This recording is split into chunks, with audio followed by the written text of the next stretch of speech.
ازيكم عاملين ايه؟ يا رب تكونوا بخير.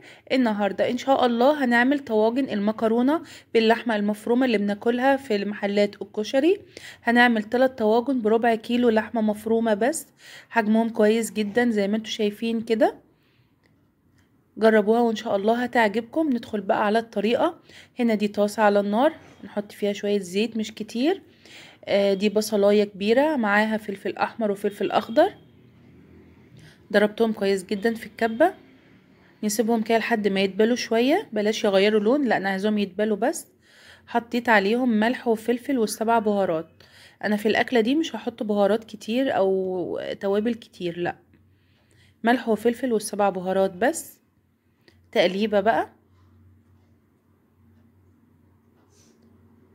ننزل بقى عليهم بربع كيلو اللحمة المفرومة زي ما انتوا شايفين كده. نقلبها بقى لحد اللحمة المفرومة ما تستوى. بجد النتيجة كانت جميلة جدا جدا والطعم حلو قوي.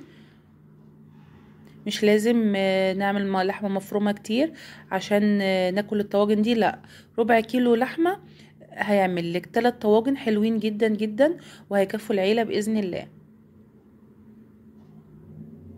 خلاص كده تمام، اللحمة المفرومة استوت. نشيلها بقى على جنب كده. وهنا بقى دي حلة معلقة شوية زيت كده مش كتير. دي بصلاية مع 5 فصوص توم، ضربتهم كويس في الكبة. تقليبه بقى كده لحد ما البصل والثوم يتبلوا كده شويه. ننزل عليهم بعصير الطماطم. تمام. نحط بقى البهارات، ملح وفلفل وكمون ومعلقه سكر صغيره بس كده. يغلوا غلوتين بالظبط وتطفي عليها. بلاش تخليها تتسبك، لا يعني غلوتين وشيليها من على النار على طول. او زي ما انتم شايفين كده كده غلوتين خلاص. هشيلها بقى من على النار. تمام. نجيب بقى الطواجن بتاعتنا. انا حطيت في كل طاجن زيت كده، عشان في الاخر يبقى سهل ان هو ان المكرونه واللحمه المفرومه تنزل بسهوله. حطيت في كل طاجن لحمه مفرومه ونسويها كده زي ما انتوا شايفين.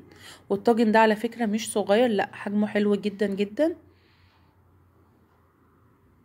نحط بقى المكرونه. ال3 طواجن اخدوا مني 400 كيس مكرونه، 400 جرام. ولما تحطي المكرونه ما تحطيهاش للاخر كده، لا، سيبي مسافه زي ما انت شايفه كده. تمام. نضيف بقى عليهم عصير الطماطم. تمام. زي ما انت شايفه كده بالظبط.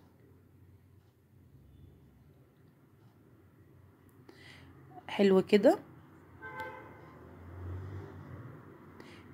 تمام. انا ضفت كمان ميه، ودي مهمه جدا عشان تضمني ان المكرونه هتستوى 100%. يعني ضفت كبشه ميه كده على كل طاجن. هنغطيها بقى بورق الفويل. ما بتقعدش كتير في الفرن، هي نص ساعة بس. هتشيلي من عليها ورق الفويل، هتتأكدي ان هي استوت او لا، وتشيليها على طول، ما تأخرهاش في الفرن. تمام. خلاص كده دلوقتي انا طلعتها من الفرن، اتأكدت ان هي استوت وتمام.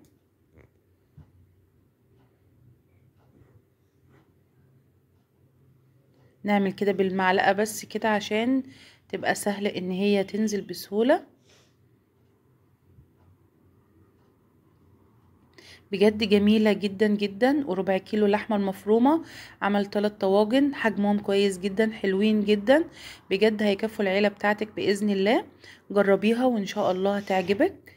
شايفين بجد بجد جميلة جدا، الشكل والطعم والريحة كانت خطيرة. والمكرونة مستوية، كل حاجة مستوية وجميلة جدا.